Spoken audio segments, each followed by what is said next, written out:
La dernière fois que j'ai fait une vidéo comme ça, je me posais la question, mais à qui s'adresse le cinéma moderne? Et cette semaine, j'ai vu un débat sur Twitter qui disait que 67% des Français n'allaient plus au cinéma parce que c'était trop cher. Après, c'est Twitter.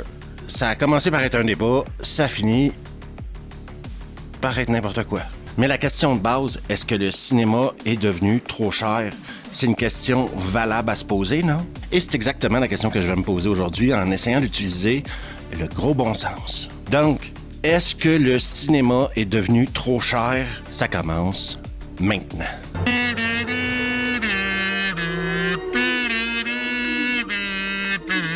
Donc, commençons cette merveilleuse épopée, OK? Ça coûte combien d'aller au cinéma? Ouais, je pense que c'est la question la plus importante à se poser dans cette vidéo-là.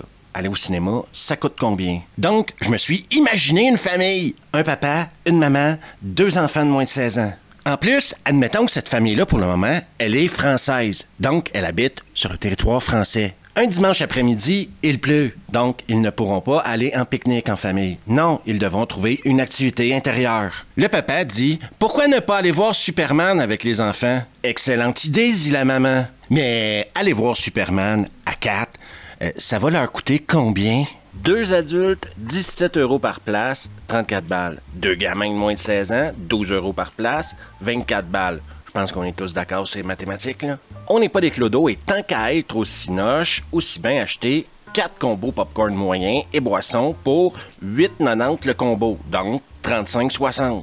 Là, c'est sûr que les gamins vont te faire chier pour des M&M, donc ta gueule, 6 € de plus. Grand total, 99,60, donc soyons généreux, disons 100 balles. Donc, mettons ça en perspective 2 secondes. Admettons que tu vas au cinéma une fois par semaine à 4, OK? À 4. 100 balles par semaine. Donc, OK? Qu'est-ce que tu peux avoir pour 400 balles par mois, admettons? Ben, un Audi Q2.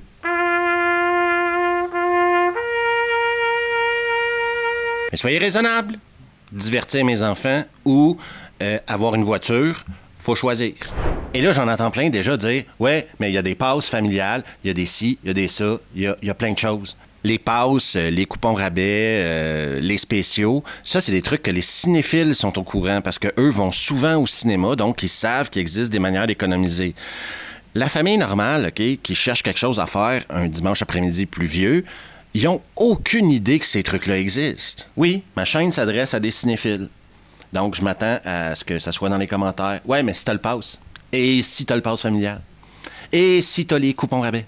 Mais soyez honnête, vous savez très bien que monsieur et madame tout le monde sont pas au courant de ça. Sinon, il n'y aurait pas de prix standard dans les cinémas. Et je vous pose la question sérieusement, est-ce que vous trouvez que c'est raisonnable? 100 € pour divertir 4 personnes pendant 2 heures?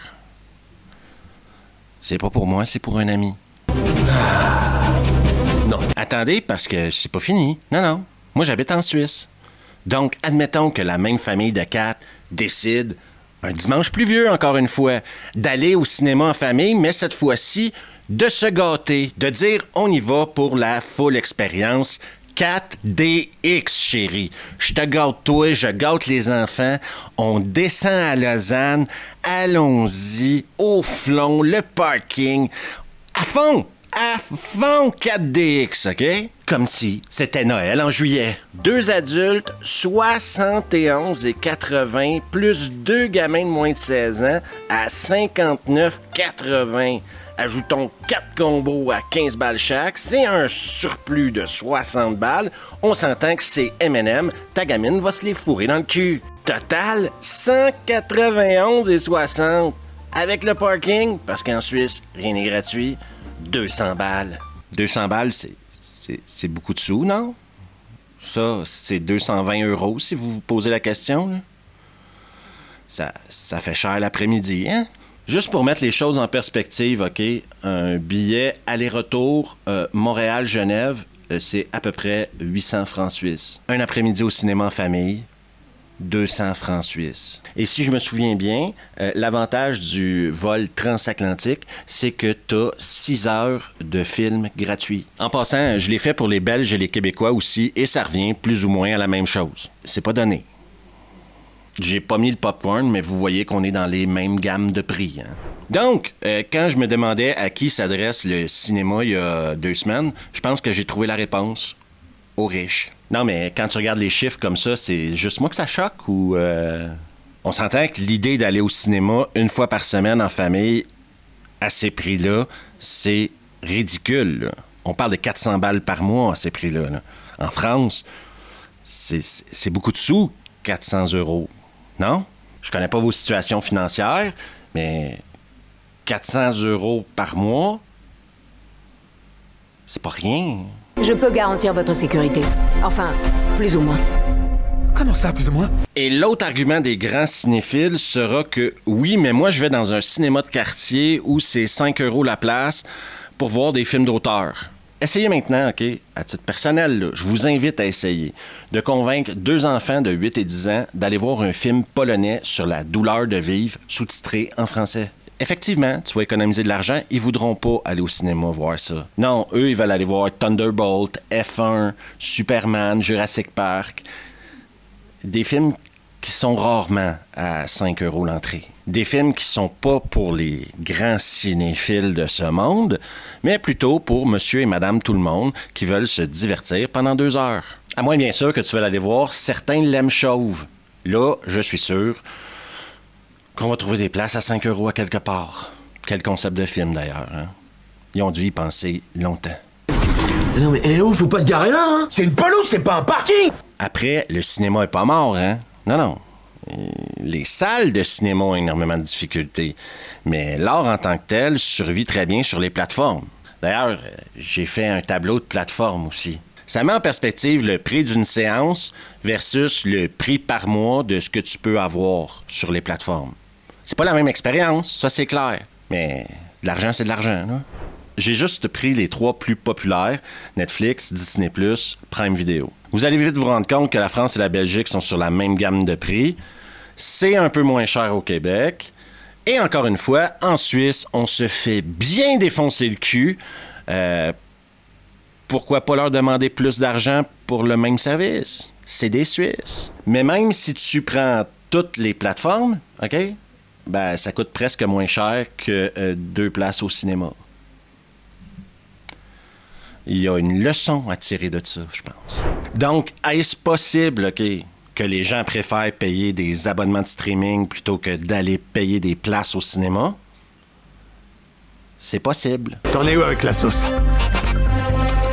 Oh ouais. Parce que tout le monde n'est pas cinéphile. Parce que tout le monde n'a pas besoin de la 4DX ou du IMAX pour vivre la meilleure expérience possible. Il y a même une génération de jeunes qui ont appris à regarder des films sur leur téléphone. Pour finir, ado, j'allais au cinéma, moi, toutes les semaines. Et l'été, 2 à 3 fois par semaine. Parce que c'était un divertissement pas cher, parce qu'il y avait la clim, parce que j'allais voir des films, quoi, j'aimais ça. C'est un concept qui, à moins d'utilisation de passes comme ça, des passes que je suis pas sûr qu'ils existent en Suisse et au Québec, mais en tout cas, les passes, sans passe, oublie ça. Et ça m'amène, encore une fois, au même point que j'ai soulevé la semaine dernière, le cinéma doit demeurer un art populaire. Pour survivre, les salles de cinéma doivent présenter des films que les gens veulent voir et qu'ils sont prêts à payer pour voir. Mais payer, faut que ça demeure réaliste dans le budget de la classe moyenne actuelle. Tu peux pas demander à une famille de 4 de sortir 100 balles par semaine pour aller voir des films. C'est ridicule. C'est complètement déconnecté de la réalité, selon moi. Mais ça, la déconnexion de la réalité et le monde du cinéma, c'est un débat sans fin. Vous avez qu'à regarder en Suisse, 40 balles pour une place 4DX. Non, mais 40 balles. Pensez-y 2 secondes. 40 balles. Et à quel moment les cinémas se sont dit, il y a moins de monde dans les salles, on va leur demander plus de pognon? C'est quoi comme modèle d'affaires, ça, au juste, là? Qui a eu cette idée-là? Ah non, mais maintenant, on a l'IMAX, on a la 4DX. Oui, mais pas énormément de gens ont demandé ça, là. Parce que l'erreur que le cinéma fait, c'est de croire qu'ils sont en compétition avec les plateformes de streaming, je crois. Ils sont pas en compétition avec les plateformes de streaming. Toutes les familles, tous les budgets ont du dollar loisir. Oui, ça, le dollar loisir, c'est ce qui te reste à la fin du mois quand tu as tout payé pour t'amuser, te gâter, préparer d'autres choses plus tard dans ta vie aussi, peut-être. Donc, est-ce que t'aimes mieux aller au cinéma ou t'acheter une nouvelle paire de Jordan? Aller voir un match de foot de ton équipe préférée ou aller au cinéma? Vous achetez une super version, OK, DVD Blu-ray de Time Cop ou aller au cinéma? Mettre de l'argent de côté pour vos vacances ou aller au cinéma. En tout cas, vous voyez ce que je veux dire. Il y a des limites à l'argent qu'on peut dépenser par mois. Là. Et là, il y a clairement des cinéphiles qui vont dire, moi, tout mon budget loisir va dans le cinéma. C'est pour ça que tu es un cinéphile. C'est ton hobby préféré. C'est ça que tu aimes plus que tout. Tu représentes à peu près 5% des gens qui vont au cinéma. Non, arrêtez de penser que tout le monde est cinéphile. Là. Je vais être généreux. Entre 5 et 7. Donc, en 2 vidéos, je suis en train de démontrer pourquoi les cinémas, les salles de cinéma, se meurent. Ben oui. Déjà, ils font des films, puis on sait pas pour qui ils les font. En plus, ils nous demandent beaucoup trop d'argent pour se divertir. Parce qu'il n'y a aucun doute pour moi, OK, que l'expérience cinéma, c'est une des plus belles expériences que tu peux vivre en groupe. Oui, à quelque part, c'est pour ça qu'on va au cinéma aussi. Pour partager cette expérience-là avec les gens. Certains de mes plus grands moments de divertissement ont été au cinéma quand j'ai vu Le Seigneur des Anneaux pour la première fois. La Matrice, et j'en passe, et j'en passe, et j'en passe. C'était super cool d'être au cinéma parce qu'on se retrouvait à plusieurs à vivre cette même émotion-là d'éblouissement. Est-ce que la qualité des films dans les dernières années a changé puis il y a moins d'éblouissement? Peut-être, mais ça, c'est un débat pour une autre vidéo. Parce que maintenant, les salles sont vides. Parce que ça coûte trop cher. Donc, t'as plus le même sentiment quand t'es là, quoi. Déjà, t'as la rage parce que ça vient de te coûter une blinde, quoi. Et je tiens à le redire à tout le monde, OK? C'est pas du populisme que je fais là, mais le cinéma, pour survivre, doit être un art populaire. Parce qu'en plus, les salauds, ils font des films à 250 puis 200 millions. Donc, ils ont besoin que beaucoup de gens les voient, ces films-là, qui coûtent super cher à faire. Plus tu montes le prix, moins il y a de gens qui vont y aller. C'est juste une loi du marché, quoi. Et en plus, il n'y a pas vraiment de compétition parce que toutes les grandes salles de cinéma, tous les grands propriétaires de salles de cinéma, je devrais dire, chargent plus ou moins le même prix partout. Sans être un monopole, c'est un monopole. Et moi, ça me brise le cœur de voir ce support-là, qui est le support cinématographique, le grand écran, l'expérience de groupe, mourir à petit feu parce qu'ils continuent de faire des erreurs de jugement. Demander trop d'argent aux gens pour aller au cinéma, tu vas rendre ça inaccessible. Et tout art populaire doit être accessible pour survivre. Je le répète. Tout art populaire doit être accessible pour survivre. Donc, la prochaine fois que vous allez au cinéma, prenez des photos. Parce que la plupart des salles que vous connaissez vont finir par mourir, selon moi. On va les enterrer. Et il n'y aura personne d'autre à blâmer qu'eux. Eux et leur nouveau modèle d'affaires qui fonctionne absolument pas. C'est les grands propriétaires de cinéma qui tuent le cinéma. Cherchez pas d'autres coupables. Parce que même si on irait voir de la merde, mais de la merde à 5 balles, c'est pas si pire que ça. Ça m'a coûté 5 balles d'aller voir de la merde. Mais aller voir de la merde à 25 balles ou à 30 balles ou à 40 balles, ça va vite me saouler. Et ça, c'est la fin de Dimanche Navet.